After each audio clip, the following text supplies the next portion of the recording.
Salut à tous, c'est Migat. Je reviens vous faire un petit test en vidéo d'une nouvelle ROM, la Cyanogen.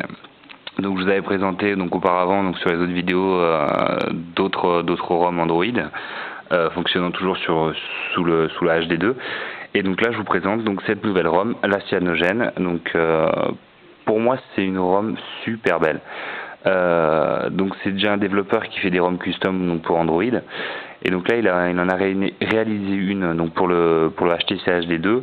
Donc elle est customisée, donc il y a déjà des applications préinstallées et elle est déjà optimisée. Donc visuellement parlant, elle est vraiment super belle. Il y a des applications qui sont déjà intégrées, donc je vais vous montrer. Par exemple là vous voyez les 5 petites icônes là, donc c'est le Launcher Pro, une petite application qui est déjà installée. Donc elle permet en fait de faire des raccourcis. Donc là vous raccourci appel, contact, le menu, ensuite les SMS et là la touche pour aller sur internet, donc sur la navigation internet. Les SMS, hop, on clique, donc vous voyez le menu. Donc là maintenant c'est un menu déroulant.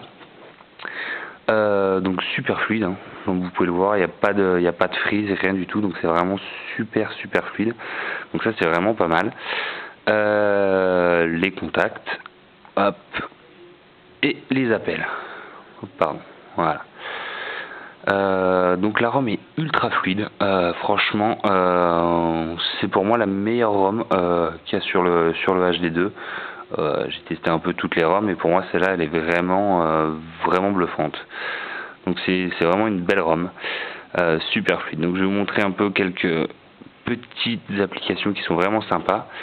Hop, je l'ai passé, elle est là, cette CPU. Donc cette CPU c'est quoi? C'est une petite application qui est réalisée par les gars de XDA, donc un forum de développeurs, donc je pense que certains d'entre vous doivent connaître. Et elle permet justement d'overclocker les ROM qui sont compatibles. Donc moi c'est une ROM qui est overclockée à 1190 MHz. Bon là je peux l'overclocker qu'à 1113 parce que j'ai pas mis les bons réglages, mais ça faudrait que je le fasse. Mais c'était juste pour montrer. Donc voilà comment ça se compose. Vous avez une barre max, donc je la décale. Donc je sais pas si vous voyez, mais là je la mets à 768 MHz et je peux la pousser. Donc voilà, justement à 1113 MHz. Donc ça c'est vraiment sympa. Et le minimum pareil, je peux la faire tourner au minimum à 652 MHz. Donc voilà. Scaling, donc ça permet, je sais pas si vous voyez. Donc moi je la mets en advanced. Je sais pas si je le prononce bien, hein. Moi l'anglais ça fait 2. J'ai un cheveu, c'est un peu dégueulasse. Donc ça permet justement de faire aussi le processeur, la fréquence du processeur. Donc il tourne au minimum à 245 et s'il a besoin de puiser dans les ressources, il va monter jusqu'à 1113. Et si je le mets en performance, donc là on voit hop, il tourne toujours à 1113. Donc là c'est pas mal. Par contre, qu'est-ce que ça bouffe comme batterie si je le mets en performance? Donc je le laisse toujours en rendement et ça tourne super bien. Donc grâce à ça j'avais réussi à faire des petits benches, donc un petit test sous quadrant, hein, une application qui permet justement de faire des benches et de calculer un peu la puissance du téléphone. Donc là je sais pas si vous voyez, j'en ai un, il est là à 1796, j'en ai fait un autre à 1812. Donc juste pour vous dire en fait ça fonctionne super bien. Donc c'est un joli score. Bon, juste à titre de comparaison, vous avez le Samsung Galaxy S2 qui lui peut tourner, qui monte jusqu'à 2500 sous quadrant en score. Donc quand même on rivalise pas avec le Samsung Galaxy, mais ça reste vraiment bien pour un téléphone qui est prévu à l'origine sur Windows Mobile, donc ça fonctionne super bien. Donc voilà ce petit test. Je voulais vous montrer quoi? Chrome to Phone. Alors ça c'est une petite application qui est sympa. Donc en fait il faut voir sur le PC, j'ai mis une petite icône, je sais pas si vous voyez là. Voilà, Google Chrome to Phone Extension. Donc ça permet en fait, je balance en fait le lien qui est ici directement sur mon téléphone. Hop. Et donc là il me demande avec quoi je vais ouvrir. Donc par exemple je vais mettre Twika. Je sais pas si vous connaissez, mais c'est un petit truc. C'est un client Twitter ou avec le navigateur. Donc hop, je clique sur navigateur et là en fait ça m'envoie instantanément la page que je vous ai envoyée là-haut, navigateur. Hop, je sais pas ce que ça fait. Donc j'envoie directement la page. Putain, il faut que je le fasse pour que ça ne marche pas. Ah si, c'est que c'est en train de charger. Donc je vous explique comment ça se passe. Donc voilà. Donc une fois que j'ai cliqué sur ça, donc c'est tout fun. Donc ça veut dire que ça m'a envoyé en fait l'adresse directement sur le navigateur Android de mon téléphone. Donc et ainsi de suite. Je peux faire pareil. Je peux communiquer inversement du téléphone à l'ordinateur, de l'ordinateur au téléphone. Donc je trouve ça vraiment sympa. C'est une bonne petite application. Donc sur le téléphone, voilà ce que ça donne. Donc voilà, ça va pas encore charger complètement la page, voilà. Ça y est, elle est chargée. Et je retrouve, on va l'ouvrir avec Twika, je sais pas si c'est plus rapide.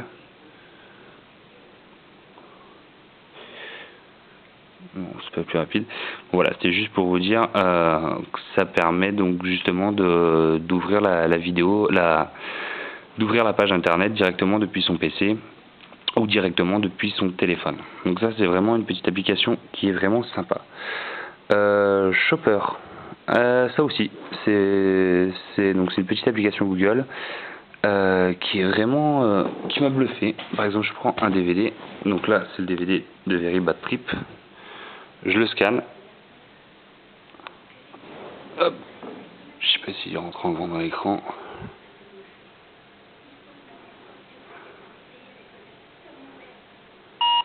Hop, donc là il a reconnu un bout.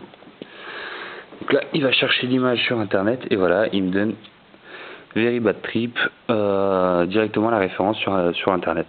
Donc là, je peux l'acheter et ainsi de suite. Donc ça, je trouve ça vraiment une petite application sympa. Ça marche pour les livres, il me semble, pour les affiches de cinéma, pour les DVD, les CD, les jeux vidéo également, et en plusieurs trucs, mais j'ai pas encore testé. Donc ça marche vraiment bien. Qu'est-ce que je vais pouvoir vous montrer d'autre? Ah ouais, un petit jeu qui est vraiment ultra beau. Alors pour ce faire, il faut que je mette en mode avion. Nova. Voilà. Donc je pense que certains d'entre vous doivent connaître. Donc c'est un jeu Gameloft qui est vraiment ultra beau et qui marche bien. On va jouer sur internet à la suite. Nouvelle partie. Normal. Donc je vais juste vous montrer rapidement ce que ça donne. On va passer, on s'en fout ça de la vidéo. Donc il est en français, ça marche bien. Donc voilà, ça c'est l'écran. Le petit stick à gauche pour se déplacer gauche, droite, au bas. La touche là pour mitrailler et juste là pour voilà, pour voir, pour bouger donc la vue.